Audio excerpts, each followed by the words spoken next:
ইরানে আবারও হামলা চালাতে পারে যুক্তরাষ্ট্র ও ইসরায়েল, এমন আশঙ্কার মধ্যে প্রকাশ হয়েছে চাঞ্চল্যকর তথ্য। ইসরায়েলকে $৫১ কোটি বা ৬০,০০০ কোটি টাকার সামরিক সহায়তা দিচ্ছে ট্রাম্প প্রশাসন।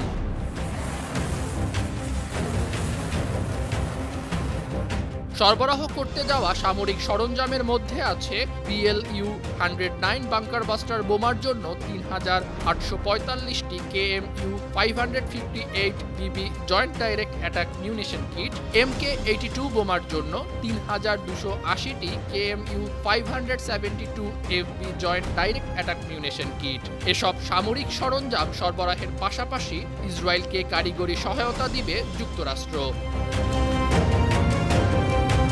আমেরিকার defence security cooperation agency DSCA ইতোমধ্যে মার্কিন কংগ্রেসকে বিষয়টি অবহিত করেছে। কংগ্রেসের অনুমোদন পেলেই এসব সামরিক সরঞ্জাম ইসরায়েলকে পাঠিয়ে দেয়া হবে।